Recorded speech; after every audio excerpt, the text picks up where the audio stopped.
নমস্কার, কেমন আছেন সবাই? শিল্পী লাইফস্টাইলে সবাইকে স্বাগত জানাই নতুন একটা ভিডিওতে। তোমরা সবাই কেমন আছো? আশা সবাই খুব ভালো আছো, আমি বেশ ভালো আছি।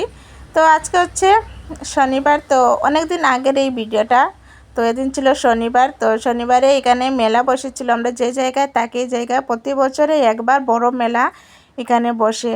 তো আমাদের যেরকম রথের সময় রথ টানা হয়, তো এদের এই আমাদের রথের সময় কিন্তু এরা রথ পালন করে না, তারপরে কিন্তু এরা পালন করে। তো ওই মাসেই মানে ওরা মাসের লাস্টের দিকে এরা পালন করে। তো আমরা গিয়েছিলাম সেই মেলাতে।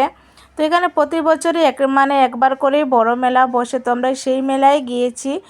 তো তোমরা যারা আমার ব্লগ দেখো তারা অবশ্যই জানো যে এই মেলাটা প্রতি বছরে একবার হলেই মেলাটা বসে।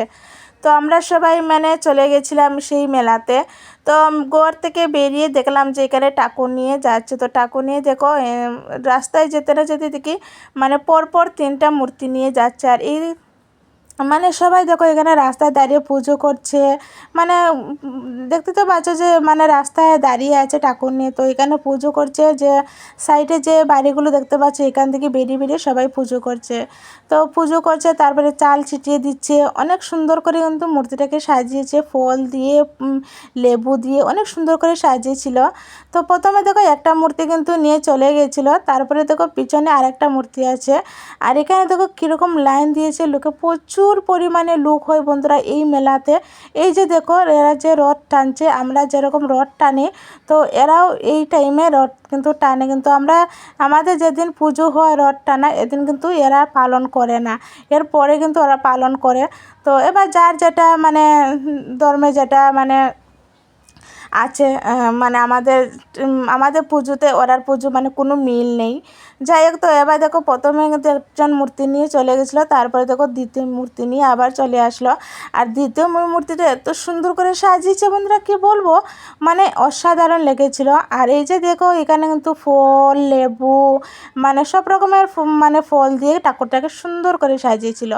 আর এখানে দেখো ঠাকুরটা যে তারে লেগে যাবে বলে, তো তারগুলো উপর থেকে টান দিয়ে রাখছে, তো ঠাকুরের মাথাটা তারে না লেগে যায়। আর এখানে দেখতে পাচ্ছ বন্ধু কত লোক হয়েছে, আর এদিকে মেলাও বসেছে, তারপরে রথ নিয়ে যাচ্ছে। এত ভিড় হয়েছে, আর এখানে প্রচুর ভিড় হয়। 1 সপ্তাহ ধরে এখানে পুজো হয়। তো আমরা 1 সপ্তাহ ধরে যাই না, লাস্টে 2 দিন যাই, খুবই মজা হয়। আর 2 দিনে কিন্তু প্রচুর পরিমাণে লোক হয়। আর এখানে কিন্তু অর্কেস্ট্রারও হয়, বাইরে থেকে সিঙ্গার এসে এখানে গান করে।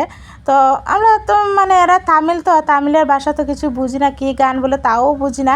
যাই হোক, যে এই যে মেলাটা বসেছে, নাগরদোলা এসেছে, এগুলো একটু এনজয় করতে করতে বেশ ভালোই লাগে। এখানে থেকে বাচ্চারারও খেলা আছে। আর এই বছর জানো বন্ধুরা অনেকটা মেলা কিন্তু অনেকটা এই যে নাগরদোলা বলো অনেক কিছু কিন্তু এবছর বসাতে দেয়নি, অনেকটা খালি আছে। 2টা না 3টা মেলা এই যে এগুলো বসিয়েছে, আর এছাড়া কোনো কিছু বসায়নি। কিন্তু লোক হয়েছে বন্ধুরা, শনি রবি 2 দিন প্রচুর লোক হয়েছিল। তো আমরা এই 2 দিনে গিয়েছিলাম, বেশ ভালোই লেগেছিলো এই মেলাতে গিয়ে। যাই হোক, বছরে একবার হলে তো বড় একটা মেলা পাই। আর এখানে এমনটা মেলা টেলা বসে না, আমাদের এখানে যেরকম 12 মাস যেরকম এটা সেটা লেগেই আছে, এদের এখানে কিন্তু এরকম পুজো হয়, কিন্তু আমাদের এখানের মতো এতটা মজা লাগে না, এতটা কী বলবো এতটা আনন্দ লাগে না। যাই হোক, তাও একটু মন্দিরে গেলে মন টন ভালো হয়। এদের এখানে পুজো লেগে আছে। আর এখানে বলো তো বন্ধুরা এত পরিমাণে মন্দির আছে না, কোনো মন্দির আছে, এই মন্দিরে একদিন পুজো হবে, সেই মন্দিরে একদিন পুজো হবে। তো এদের এখন পুজো লেগেই আছে। যাই হোক, তো এখানে দেখতে পাচ্ছ কত সুন্দর করে এলা নাগরদোলা ঝুলছে। তো আমাদের করে আমার বড়মাসাই বলেছিল যে চলো নাগরদোলা চলবে। আমার বলছে আর চলবো না, আর ভালো লাগছে না, আর এত ভিড়, আর ভালো লাগছিল না। তো তাই জন্য এখান থেকে আমরা বেরিয়ে চলে এসেছিলাম, অর্কেস্ট্রা হচ্ছিলো, তো অর্কেস্ট্রা দেখতে। তো অর্কেস্ট্রা দেখে ওকে তারপরে বাড়ি চলে এসেছিলাম। এখানে খাওয়া দাওয়া হয়েছিল। ভিডিওটা ভালো লাগলে লাইক শেয়ার কমেন্ট করে দিও। টাটা।